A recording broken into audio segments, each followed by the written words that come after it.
Bonjour à tous, j'espère que vous allez très bien.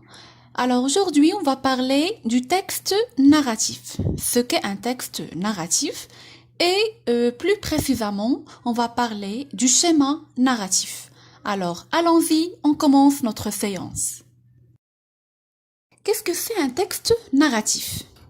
Un texte narratif, ou bien on peut l'appeler aussi un récit, ou bien une histoire. Cette histoire-là peut être soit vraie, ça veut dire réelle, ou bien fictive ou imaginaire. Alors, chaque récit implique des personnages qui peuvent être soit des personnages principaux, on les appelle les protagonistes ou bien les héros, ou bien des personnages secondaires. Ces personnages-là participent à des événements qui se déroulent à leur tour dans un lieu et un temps précis. Tous les éléments qu'on vient de voir maintenant, ça veut dire les personnages, les événements, le lieu, le temps, constituent ce qu'on appelle le schéma narratif. Alors, je vous laisse avec cette petite capsule vidéo qui explique ce qu'est un schéma narratif avec ces 5 étapes.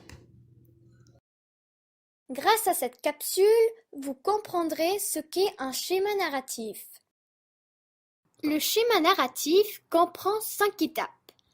1. La situation initiale. 2. L'élément perturbateur. 3. Les péripéties. 4. L'élément de résolution. Et 5. La situation finale. 1. La situation initiale. C'est une période où il n'y a pas d'action. Les protagonistes sont dans une période stable. La situation initiale est écrite à l'imparfait de l'indicatif. Elle permet de présenter le cadre où va se dérouler le récit et les caractéristiques des personnages. 2. L'élément perturbateur. L'élément perturbateur est le premier événement de l'histoire. Il va bouleverser la situation initiale. C'est lui qui va déclencher toutes les péripéties en créant un problème.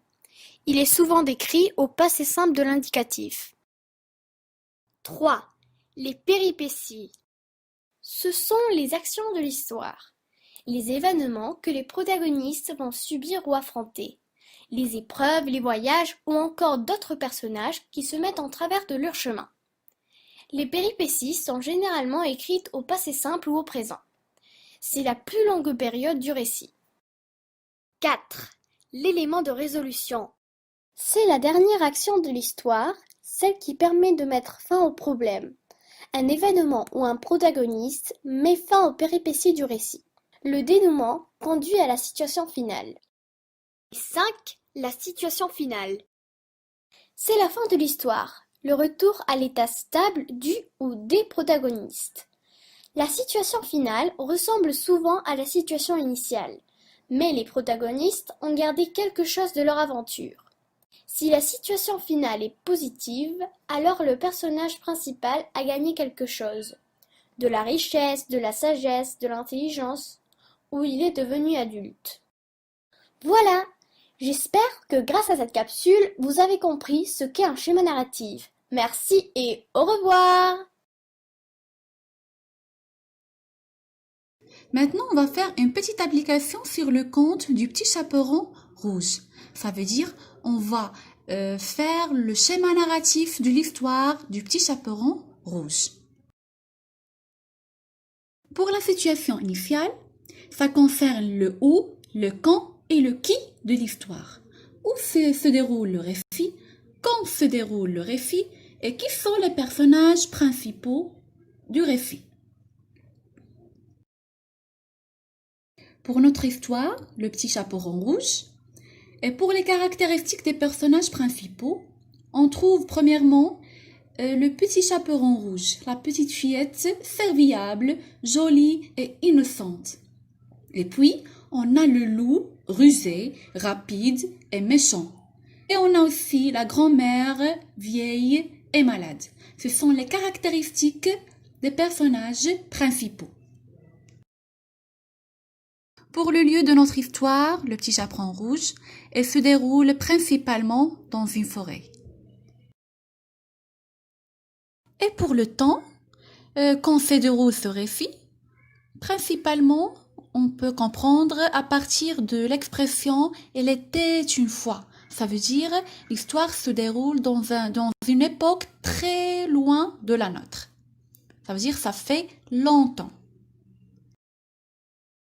Passons maintenant à la deuxième étape du schéma narratif, l'élément perturbateur. L'élément perturbateur, c'est lui qui va déclencher le problème. Il s'agit ici, dans notre histoire, de la rencontre du petit chaperon rouge avec le loup dans la forêt.